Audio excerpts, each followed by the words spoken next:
Jules. Trust. Trust is more than just hoping that your woman don't go slob on another dude's knob. It's that, but it's more to it than that. You know what I'm saying? Along with that, can you trust that your woman won't embarrass you? You know what I'm saying? Out in public.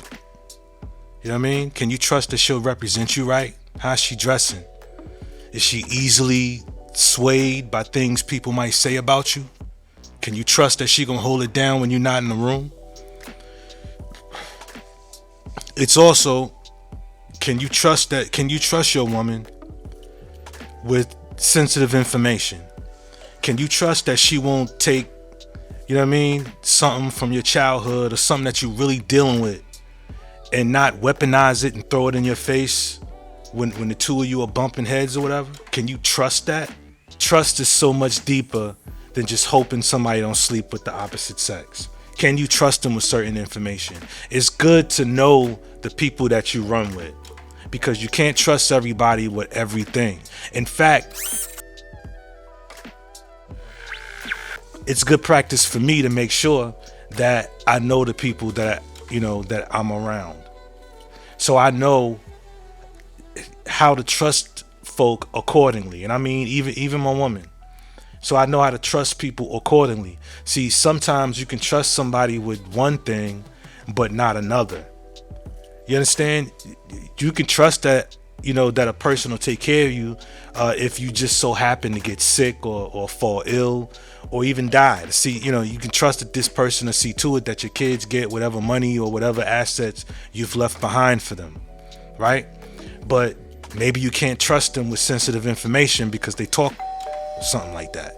So you got to know your personnel and trust. In other words, trust people to be who they are, not who you want them to be. Trust them for who they are, and only trust yourself 100%.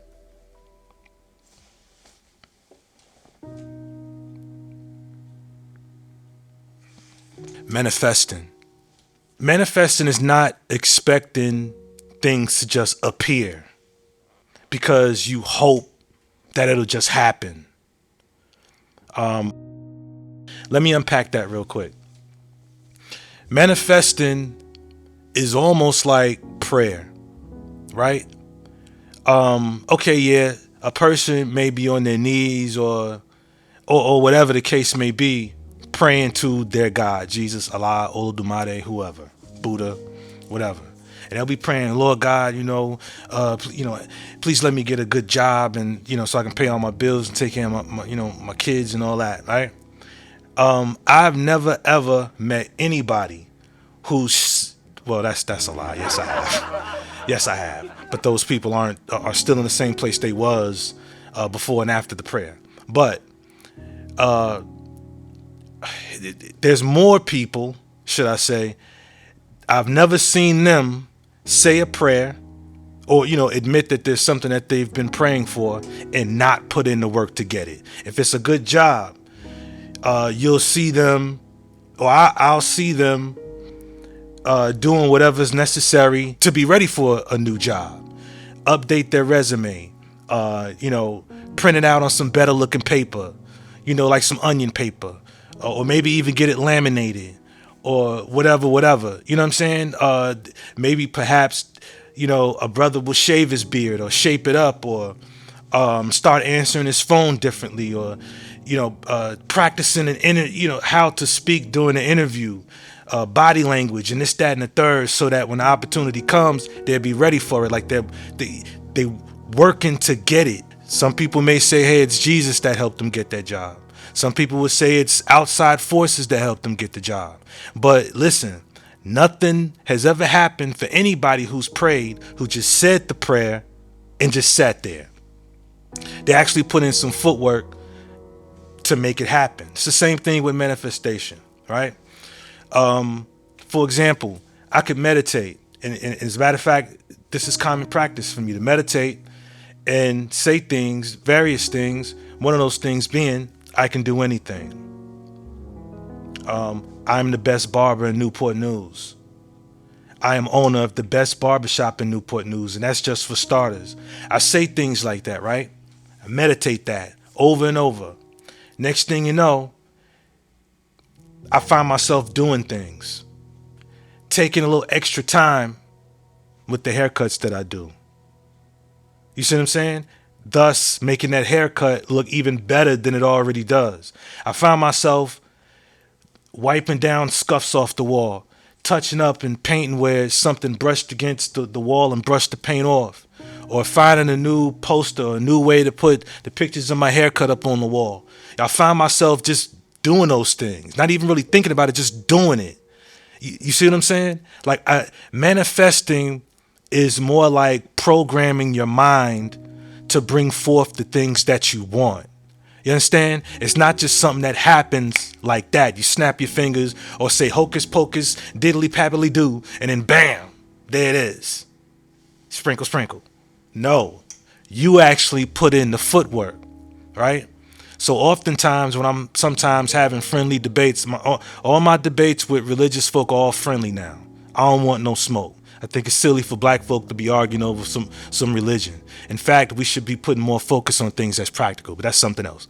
But I'll joke around with religious folk and say things like, well, listen, if it starts and stops with you, like even though you said a prayer, nothing happened for you until you got up and did things that were necessary in order to make this thing happen. So with that in mind, who's God? I say me, they say whoever they say it is. I don't want no smoke with none of these. But manifestation isn't just something that poofs out of nowhere.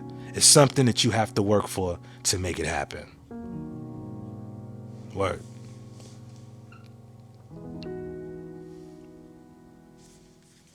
Inner peace. Inner peace isn't something that you could pray for either. That sounds so much like manifestation right now, but follow me, right? And when I say it's not something that you can pray for, it's you can't just pray to your God and expect that someday that it'll happen. Again, it sounds a lot like manifestation because you actually got to put in the work. Right now, I'm putting myself through a challenge, much like the challenge that I did with Brother Bobby Price in the 28-day detox cleanse. You know, it's a gut cleanse and parasite cleanse. Did that for 28 days. Word. The tea was disgusting, but I could taste the results as you know. That's the term that you know. That's a phrase that he uses. So anyway, this challenge is more so like, listen, just for a week, just starting for a week, right? I won't complain, compare, or critique. For a week, just starting small, a week. You know what I'm saying? For one of those things, it was rather difficult for me to pass a day without doing, right? And see, about the comparing part of the challenge, right? I find myself sometimes going through social media, and I'll be scrolling along, doing my thing, and I'll come across someone who started out with me, meaning somebody who started out in the barber world as apprentices at the same spot. So I'm talking as in the barber world professionally, right? We both, later on we get licensed. A little later on, we both become owners, right? After having garnered a lot of clientele and really putting in that work, now we're owners, right? And now this individual has opened up another location. You know what I'm saying? While I'm still trying to figure out, well, I can't keep barbers around. You know what I'm saying? So comparing for me can get kind of funky. Like, okay, so looking at someone else's accomplishments, it's not in an envious way, like, oh, I can't stand it. What it does is it causes me to evaluate where I am in life, which isn't a bad thing. It's not bad. Where it gets funky is when you compare yourself to somebody, or compare your career or whatever it is you're doing or what you're about to somebody else, and start to think that they are better than you and that you are less than. That's where it could really fuck you up. That's where it could get really funky. So in this challenge, and this is something we say to ourselves all the time. But due to social media and other forces, sometimes we can get sucked into it. It's a constant, it's a constant, never-ending work to not compare yourself to other people, because it'll destroy you. Focus on, I say to myself, focus on what you got going on, man. You've touched lives. You do great work and you're pure in your purpose.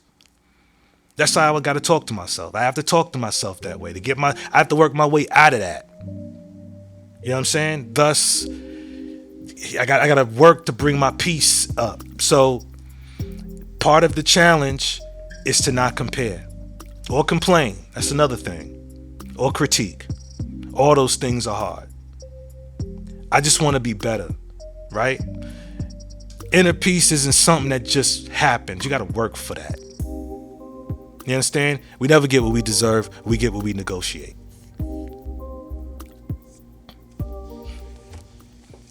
Struggle. Let people struggle, man. I haven't said this a whole lot, but I'll just say this. Don't rob people of their story. Struggle is good, because how many times have we all looked back at something we was going through at a particular period in our lives, and now you are where you are now, which is better than where you was before. It's better than where you were. You know what I'm saying? It makes for a great story. So when you're talking to some youth, or just in conversation period, you've got something really profound to share because of your struggle. Your struggle just may inspire someone else. So a lot of times it's cool to help people. But a lot of us, especially when we have adult children or just family period, who is constantly always asking for help. You understand? Sometimes we can rob them of their story by not allowing them to struggle. Let people struggle.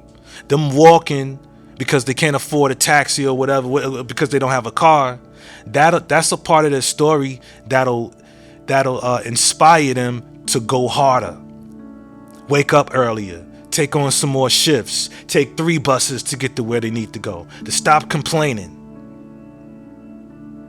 comparing and critiquing. It's all ties into each other. You know what I'm saying? Let people struggle. Let them eat that. You struggled, you bumped your head, and look how you came out. Word. I'm the God Rashidi, and this is Hoodies. Jules. Subscribe to this channel.